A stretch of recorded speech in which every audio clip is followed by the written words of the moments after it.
what you want, when you want it, where you want it. This is The Mesh.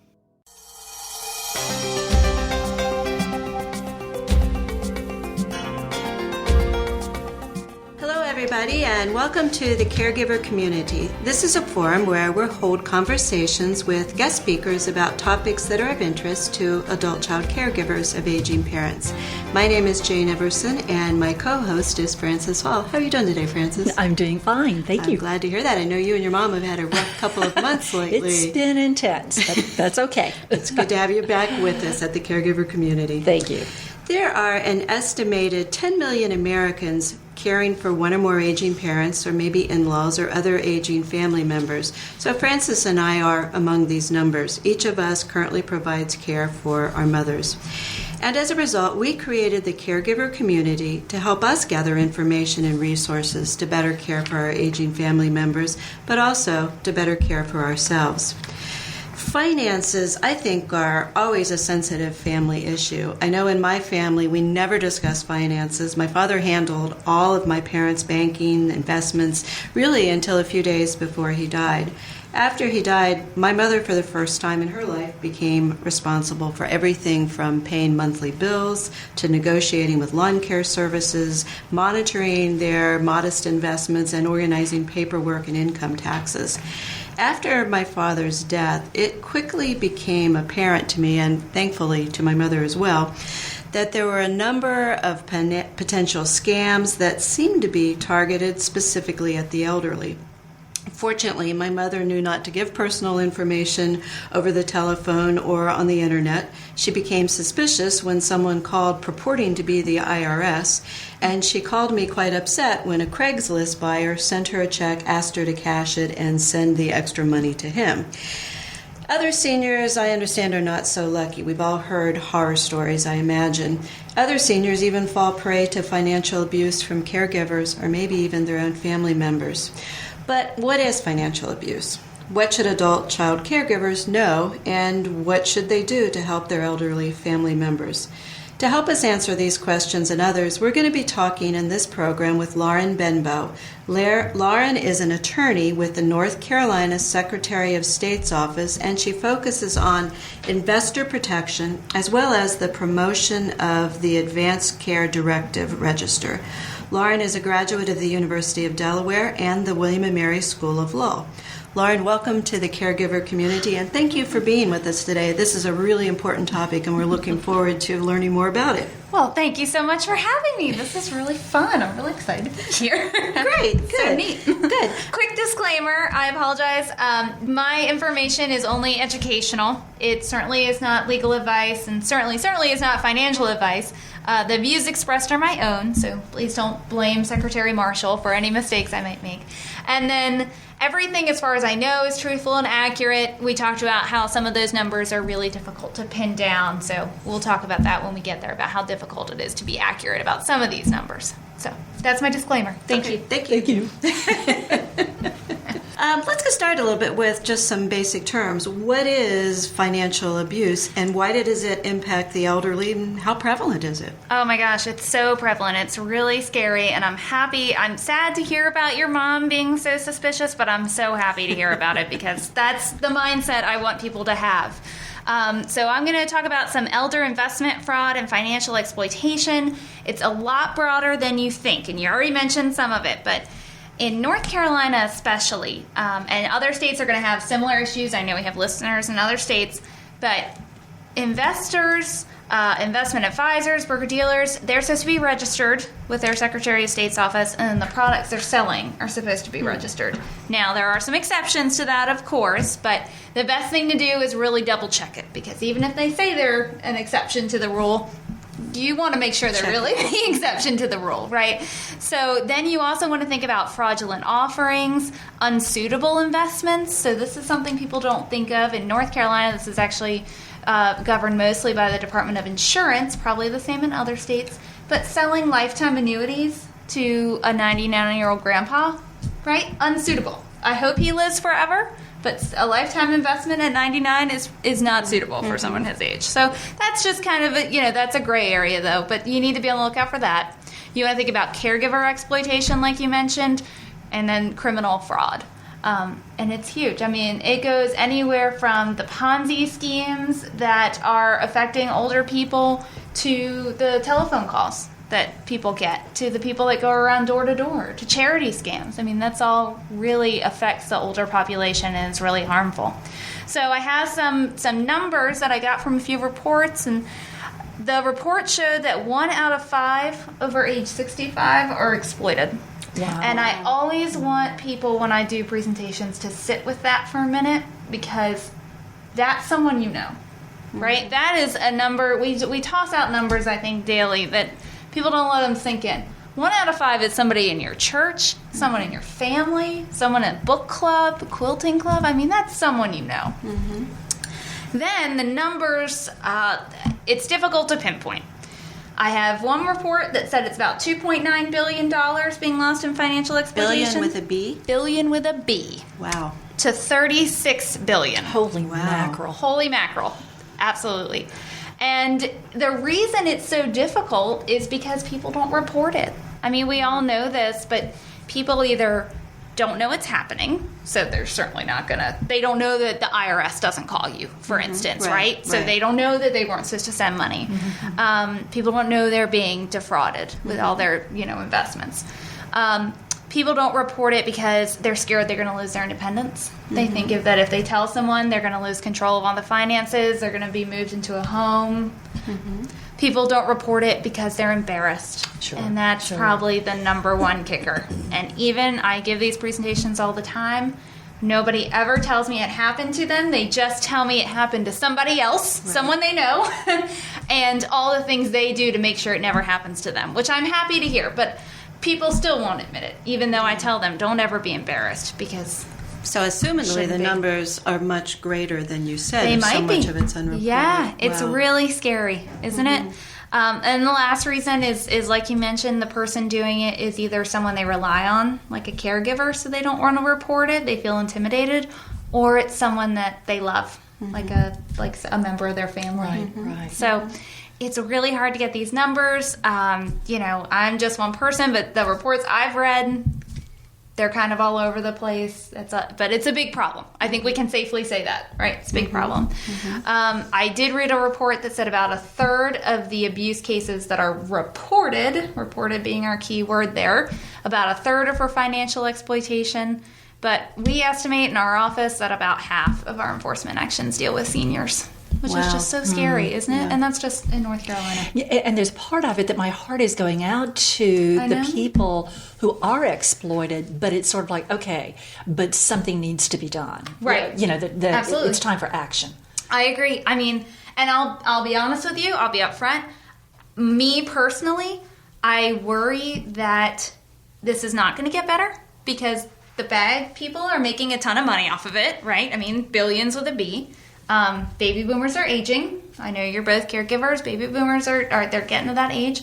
And in North Carolina, I worry because it's beautiful here. A lot of people are retiring to North Carolina. So, right. So you have your work cut out for you. I think I do. I think I'll be that's employed called for job a while. security. Yeah. And I suspect that not only the reasons you gave, but also scams and issues just are more complicated with the internet and with all the opportunities to just, I guess, be more creative criminal. They can come at you from everywhere. And it's so frightening. And there's a lot of talk out there that the criminals are lazy and they're stupid. And in some ways they are, right? Because they're not working. They're stealing from us. But in the other ways, I don't want anyone to be embarrassed because these people are good at what they do, unfortunately. They are, my supervisor always says they're called con artists for a reason because they are artists. They are figuring out what we're worried about. I mean, everyone's a little scared of the IRS, right? So when the IRS calls, everyone gets a little nervous. Yeah, you listen. Yeah. You do listen. And, it's tricks like that. They know how to manipulate you. And I think that's huge. So my point is, we all really need to be keeping an eye out for each other and really, share this information. Lauren, are all seniors susceptible, or are there some that are more susceptible than others? So it depends on the scam in a lot of different cases. There are some scams that are targeted towards certain people. However, we've seen in investment fraud, there's a misconception out there, I think, that every victim of every scam is a lonely old grandma on a dark country road, right? Who always answers the phone, and that's who your victim is. And we have found for investment frauds, it's absolutely not who you would think. So it tends to be seniors who are relatively young, about 55 to 62, which I don't even really think of as being a senior in my... Thank you. I don't think that that's a senior. But urban, they tend to be pretty urban, so big cities. College educated. So let's point out there again, you're not stupid, you're not greedy, you're not a fool. You're usually more educated if you're going to be an investment fraud victim. They tend to be pretty financially sophisticated. So, you know, they are, I have two theories. I think that they're more comfortable moving around large sums of money at one time if you're more financially sophisticated. And I also think you understand or think you understand some really difficult, complex terms that probably aren't suitable for most people. They tend to be thrifty. I think that's a trait that kind of goes across the spectrum there. People who are thrifty are really looking out for deals, looking for bargains, Sure. And let's point out, if it's too good to be true, it probably is. But investment fraud victims tend to be men. They tend to be married, and they tend to have made more money over their lifetime, usually above $50,000. The kicker, though, and I think this one might also go across some spectrums, they trust their judgment above others. That's, and I don't know what it is about it. I think that they don't call into our office to double check. And I'm not just saying men. I'm just saying people who trust their judgment above others. Don't call into our office to double check, and they might fall for someone and they say, you know, I've known him since I was 10 years old. We went to college together. He was my best man at my wedding. Of course I trust him. And unfortunately, that's not always the best person to trust with your savings. So I think that's such an interesting question, though. Yeah, it could be anybody. And I think that's what this profile really shows you, is that there's not a stereotypical victim, right? They are targeting it to who you are, and everyone's a potential victim. It doesn't matter what age you are, it doesn't matter your income, your education level. It's just different scams work on different people. Yes, I find that really interesting, because I would have thought the same thing. In fact, one of the things I was going to ask you sort of as a follow-up, I found after my father died that it was if somebody was reading the obituaries or checking the funeral home, all of a sudden, within weeks, my mother was getting all sorts of too good to be true, kind of, here's some ways you should think about investing your money. And some of it was moving places. Some of it was a long-term care insurance or annuities and things that she knew nothing about. Absolutely. They just came out of the woodwork, it seemed like. And I think that's one of the scariest things, that older people, like younger people, I think kind of get this, even though they're also scared of it. But older people are surprised at how much information about them is out there, you know? Yes. And they say, I'm not on Facebook, and I'm not, you know, online and things like that. Right. That doesn't really matter as much. I mean, yes, you're certainly less out there than other people, but you might not be out there, but your grandchild's out there. And if she posts a picture of you and her at graduation and tags, you know, her and Nana, and then she gets, you know, Nana gets a grandma scam, which we'll talk about, and they call her Nana, you know. Right. That's information she didn't realize was out there. Sure. I'm fascinated, though, with the profile of what I would consider to be fairly young people and well-educated. That really surprises me. And that really is a heads up. I wonder if it's people getting ready to retire and realizing for the first time, maybe they're caring for their aging parents, realizing that their parents are in a nursing home, spending a lot of money, and all of a sudden, the money that you think you had saved and was going to be sufficient for retirement now doesn't seem like enough. You still think you're young enough that with a good, good being a relative term, investment plan, you might be able to recoup some of the money that you think you're going to need. Is there any number, any percentage of investment scam, meaning that you've gone to someone for investment advice and investments versus the scam, the call, the door-to-door, that kind of stuff? Is there? I'm not sure if there's a percentage dividing them up. From what I've seen, just personally, anecdotally, the Ponzi schemes and the investment fraud the numbers for that are huge. They're devastating to a community. And I don't know if you had one in your community not that long ago, which we can discuss later. But, millions, 25 millions. There was one in another part of our state that was 82 million. That's huge. That's just devastating. Yes, it is. Whereas you have the scams that hit more people, right? But maybe for not as much money. Smaller Does that dollars. make sense? Sure. And sometimes not small. You see those things on Dr. Phil sometimes, and people have given away $300,000. Right. So I don't know if there's a percentage. It seems like it's just scary all around. We all just need to be careful, no matter what. Right. Well, let's try to talk on a more positive note. Yes, sorry, I know. No, I think that's really important that we are aware of how big the problem is. Yes. But what are some things that, particularly people like Frances and I and our listeners, that adult child caregivers or other family members should be aware of when we visit or spend time with our aging parents? Absolutely. So in terms of investment fraud, you want to be really careful about it's what Mom always told you. It really is, but people forget. No guarantees. Right? All investments have inherent risks. So if someone's promising you returns, guaranteeing you returns, that's not a good sign. High returns. If it's too good to be true, it is. I mean, I should say it probably is and all that, but in my experience, it's just if it's too good to be true, you're not going to get 10 to 50% a year guaranteed. That's just Right. not going to happen. Pressure to act immediately. Anytime they want you to act now, they're intimidating you, they're, pressuring you to make a decision immediately. That's not a good sign. I tell people you always have time to go home, to think it through, to speak with, trusted advisors, speak with, family and friends you trust. Make sure you do your research. Make sure you call our office, double check they're registered. Insider information.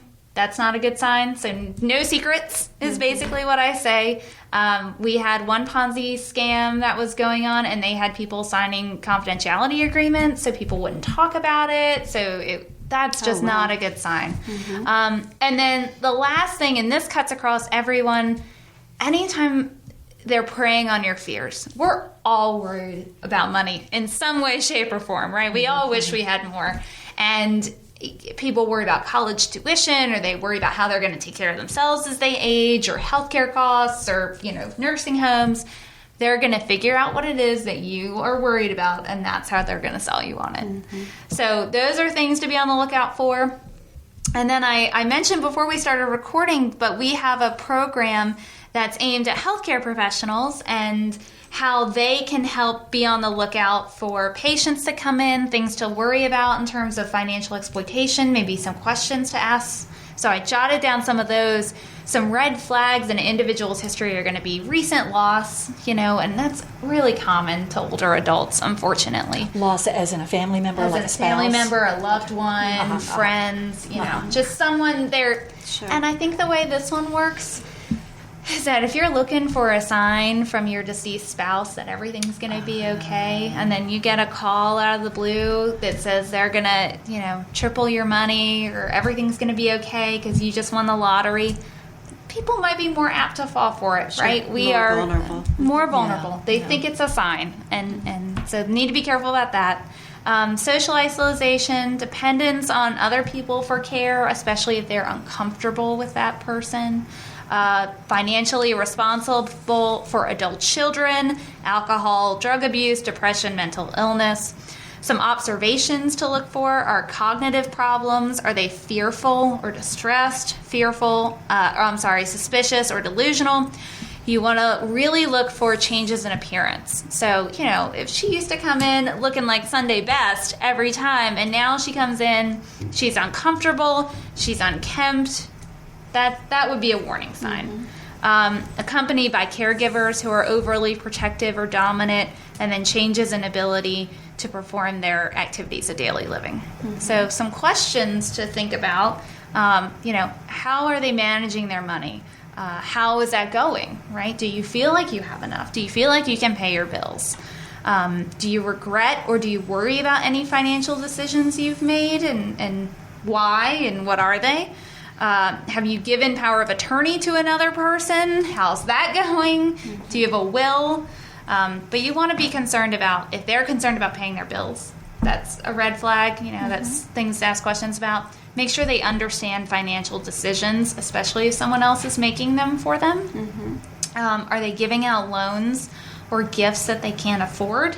A lot of older people, in my personal experience, are very generous, very giving. Right. You can't take it with you, but they still need to eat and they still need to live. So you need to be cautious if they're giving out more than they can afford.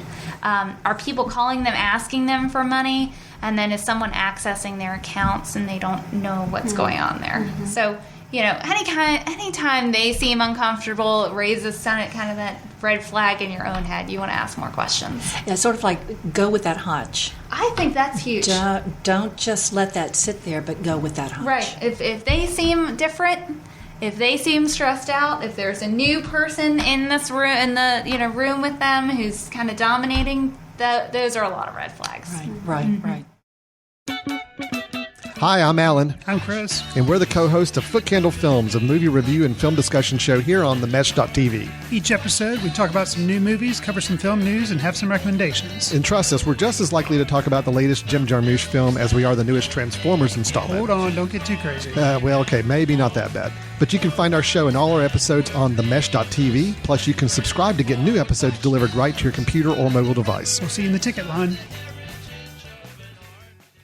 What if you suspect abuse from another family member? Are there some particular things to think about or be aware of?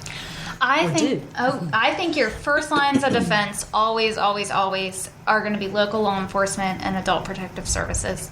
I think they're fantastic. They are just so good at checking out situations, trying to see what they can help with. They can dig into the case, things like that.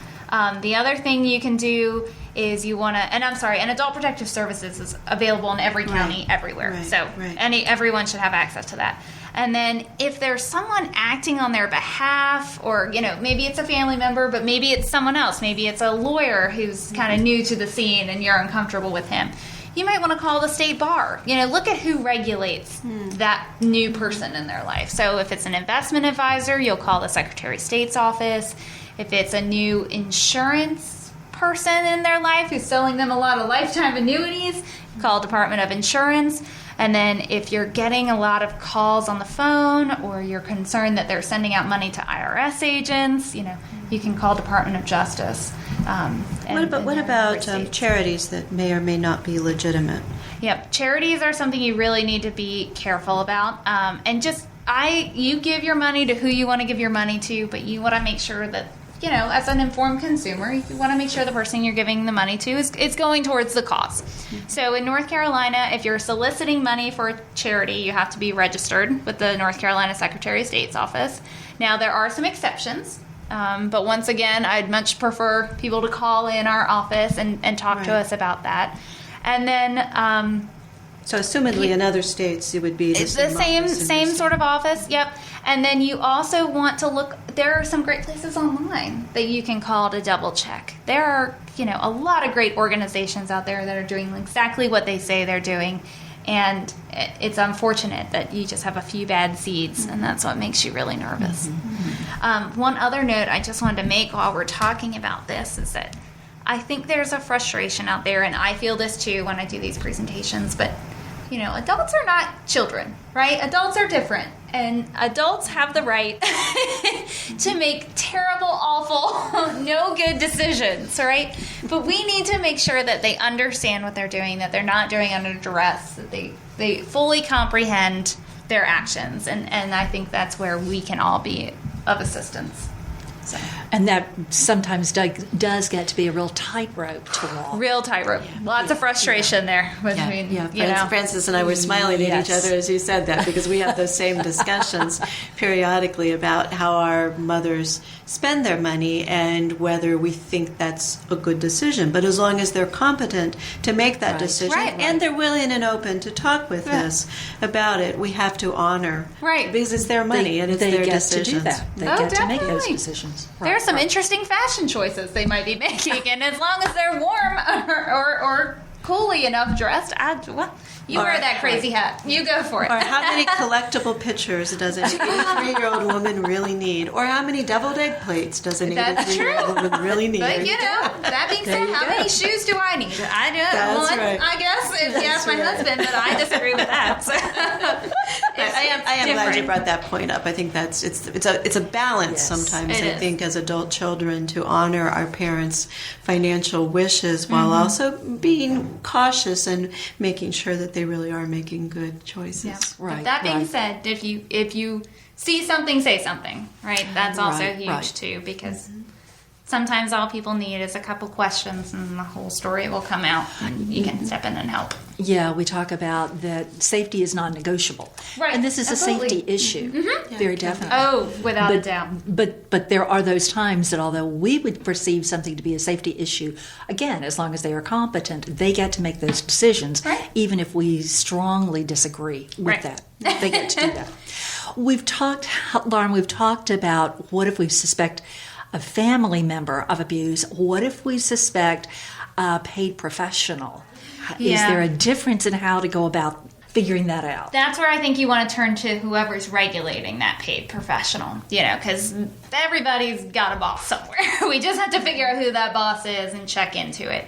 But there are a lot of trusted professionals that can, if they're not acting in a trustworthy manner, can do a lot of damage. So you want to look at the Bar Association, you want to look at your state agencies, and there are tons of them out there that can help double check, people and the work that they're doing, and that's going to regulate them. So in every state, you're going to think about the Bar Association, or the state bar probably, the Secretary of State's office, the Attorney General's office or Department of Justice in that state, Department of Insurance. And then there are a lot of local agencies you can also reach out to just see where to go, see who can help. But I feel like there's always someone. You just need to figure out where to go. And that's half the battle. And you should never be afraid to call and ask. Right. And I'm even thinking about caregivers, professional caregivers that may be with an agency, and if so, then you go to the agency. But what about that single individual who has kind of hung out a shingle, if you will, that I'm a professional caregiver?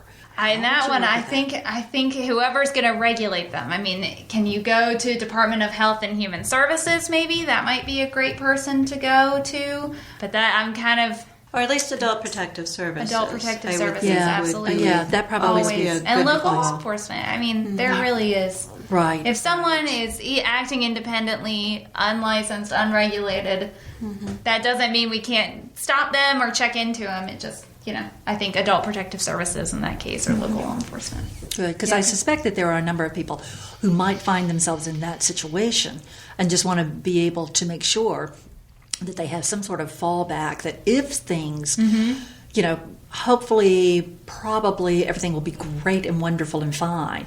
But there are those cases that doesn't work out quite so right. Or if you're caregiving from a distance, if your parent is in another state and you're perhaps not able to just drop in and really check to know that it's okay to call in that community local Adult Protective Services or law enforcement if you're seriously. Just stop by and check.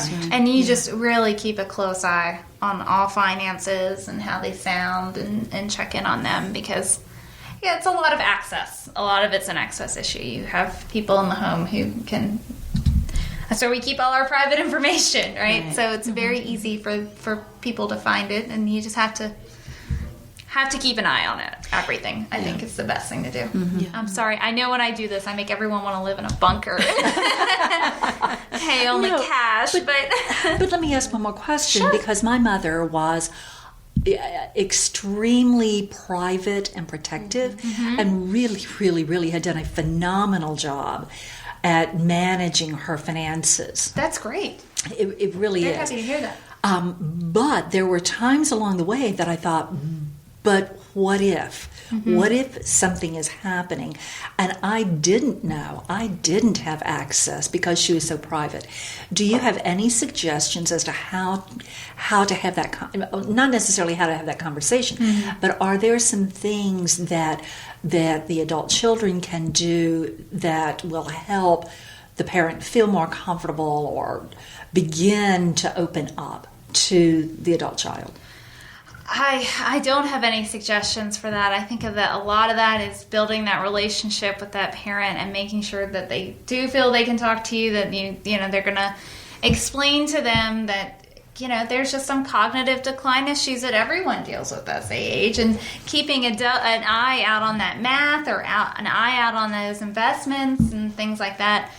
Some people are comfortable with different things. There are banks that will allow you to become an emergency contact on accounts, which I think could be really useful for people. There are ways that you can see the account but not access the account, so you could see if there were a lot of odd things coming out, maybe to particular people that you don't know. That would be a good way to keep an eye out on things. A lot of it is really individualized, but there's more and more recognition that this is an issue, and there's more and more people stepping up to either create legislation or to help work with family members who are trying to do the best thing for aging parents. So I hope that's helpful. I feel like that's not the most complete answer. But we now are at a very different place, but yes, at 96, my mother was still managing her own money. That's great. Phenomenal. She was just phenomenal. That is fantastic. Yeah.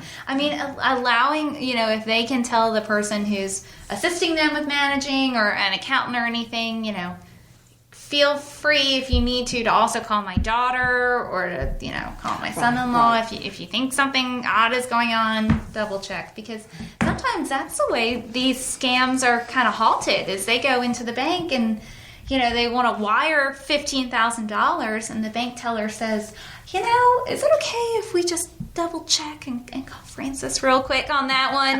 Before I'll wire it for you, don't worry, but can I just double check with her?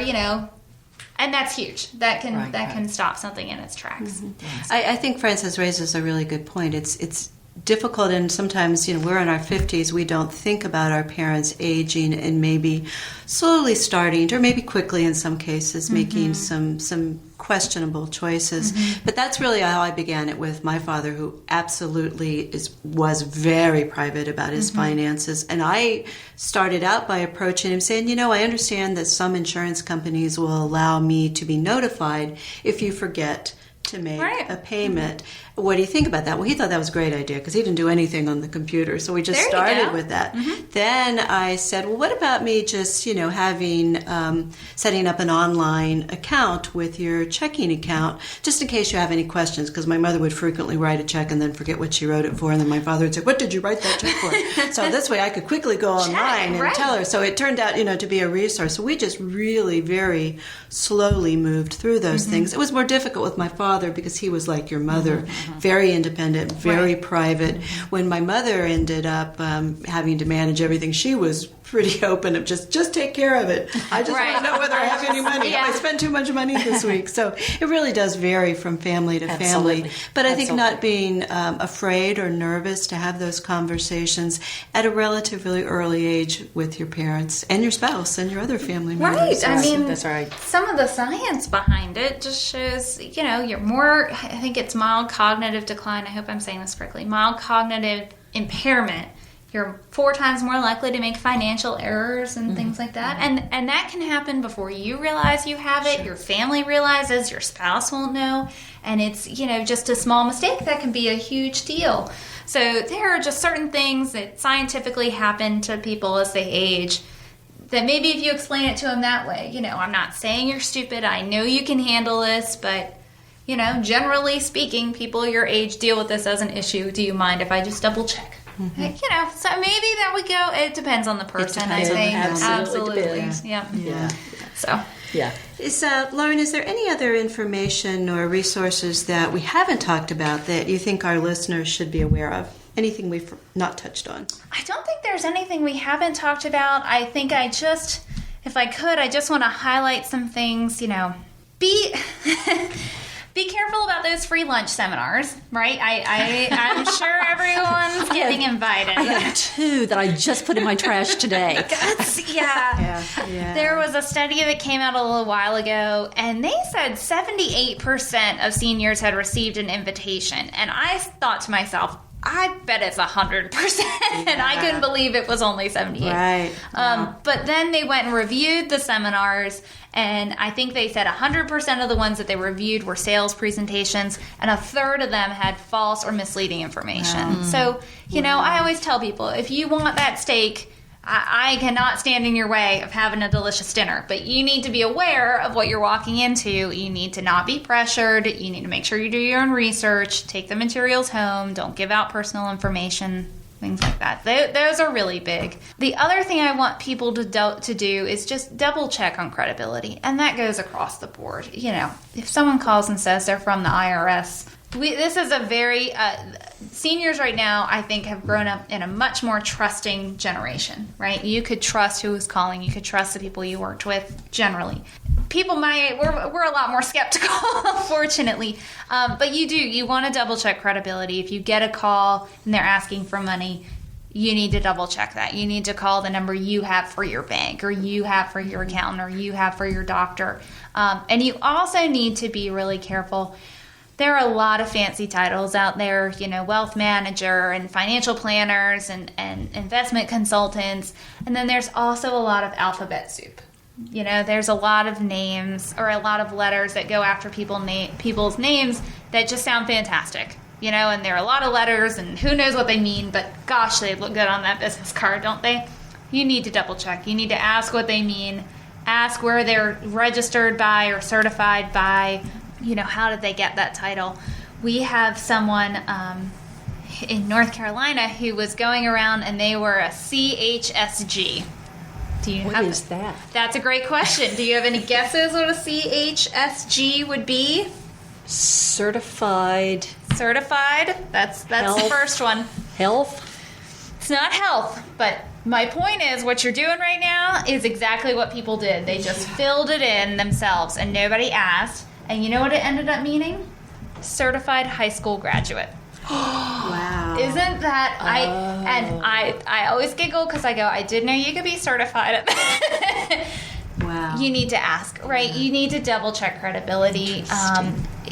They're working really hard to look good, to manipulate you. So just always be careful. Be careful about calls that come out of the blue asking for money.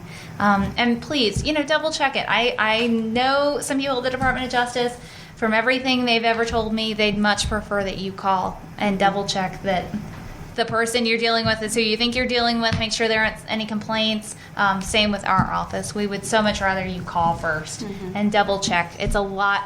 We know it, but it's an ounce of prevention. Ounce of prevention worth a pound of cure here. Once the money is gone, unfortunately, it's really hard to get it back.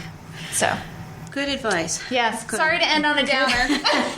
No, great but information. I hope it was helpful. And Absolutely. every state's going to have the same thing. So they'll always have agencies that you can call.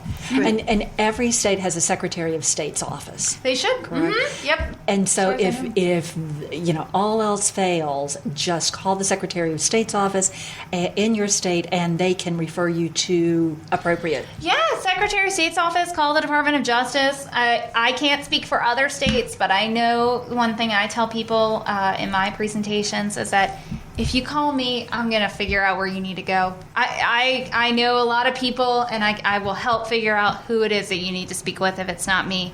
And I am sure the same goes for other states and other agencies.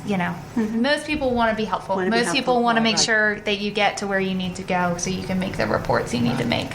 Yeah. Great. So. Thank you, Lauren. Thank you. And thank you to our listeners for listening to the Caregiver Community. Frances, Lauren, I hope you have enjoyed and, most importantly, learned something today about caregivers, caregiving, and financial issues. This program is part of the MESH network of online shows and podcasts. You may learn more about MESH and check out the other programs available for free at www.themesh.tv. On that site, you may also send Frances and I a question or a recommendation for another topic using the Contact Us button. We also encourage you to find us on Apple iTunes, where you may subscribe to our show, and in this way you'll make sure that you get all future episodes automatically. You'll also find a link to the Mesh website on our ACAP community website. Frances, can you tell people a little bit more about ACAP community? Yes, we have a website that has all sorts of information on it, including this podcast and other podcasts. What, about 25 podcasts, I think, by now. And you can access our website at www.acapcommunity. That's ACAP, as in adult children of aging parents, acapcommunity.org. So www.acapcommunity.org. Or even call us toll free at 1-877-599-ACAP. That's 1-877-599-2227. Thank you. Thank you, everyone. Thank you. Thank you, Lauren. Great, thank you.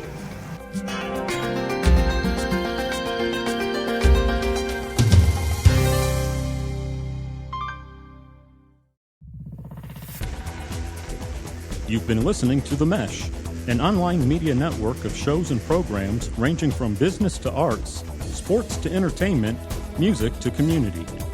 All programs are available on the website as well as through iTunes and YouTube. Check us out online at themesh.tv. Discover other network shows and give us feedback on what you just heard.